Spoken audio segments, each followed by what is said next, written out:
Experiential meetings are one of the best ways that you can connect with your attendees. In the old days, if you think about any meeting that you may have attended, you're going into a meeting room at some hotel with beige walls and an air wall and a banquet chair sitting at a folding table, listening to someone talk all day long.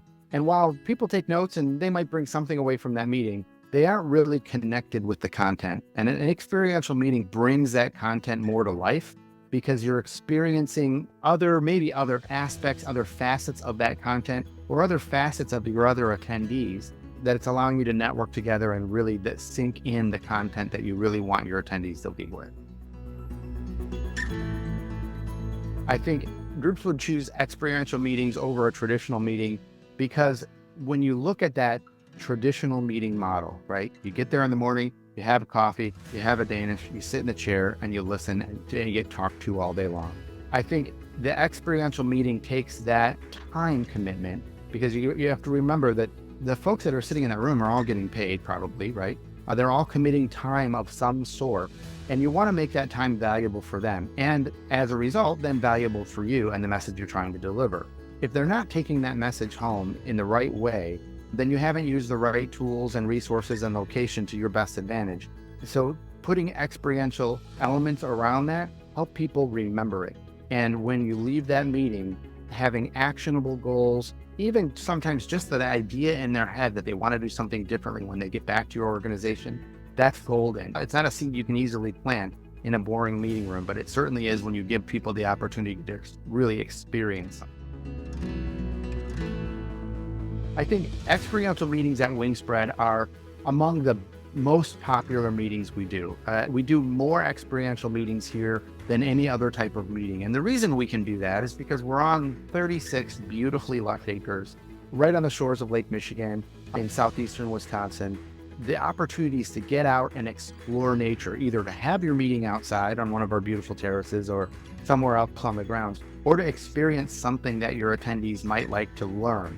Let's say it's visiting our apiary and learning how beehives and bees work, and how the 18 to 20 pounds of honey that we gather from each hive every year goes into our food and beverage operation for the food we serve. Whether it's touring our orchards or our art installations that are located all over the property, whether it's walking hiking trails or biking, gathering together in the orchard, learning about the needs of a local community and helping to build food and beverage that's donated on behalf of your group while your group prepares those items for a local shelter. Those are huge. I think we have the ability to do it here, unlike a lot of other places, because we tend to only have 1 or 2 meetings here at a time. You're not overwhelmed by a lot of other things. There's not a lot of other restaurants and activities. So our ability to do these experiential meetings at Wingspread is really unlike most any other place that you'll visit, because we have all of these beautiful buildings and natural resources at our disposal, which gives us all kinds of different options for making a meeting memorable, even to the point of making it relaxing and calming. Let's say you want to do a sunrise yoga under the cantilevered famous balcony at Wingspread as the sun comes up over Lake Michigan. There's no better way to connect to yourself, to your mission, to the environment than a morning sunrise yoga session before you put your folks into the meeting and actually ask them to connect with the content you're delivering. Not a lot of places can do that. We can do that here. I think one of the best examples that we've had of an experiential meeting that I think really drove content home for this particular group was a group of folks who do a lot of leadership development, leadership training, executive training courses and programs out here at Wingspread. And one of the recent ones I can recall took advantage of every element of our natural environment out here. At each area of the campus, they delivered a bit of content that was related to the mission of their leadership academy, right?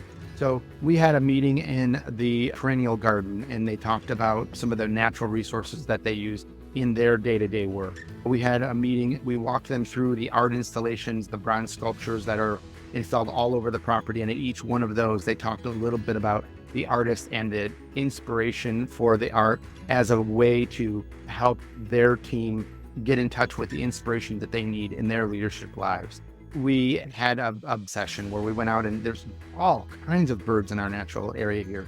And they had them go out and try and identify the different birds as a way of identifying different talents and songs and behavioral patterns that they might find even in their own staffs.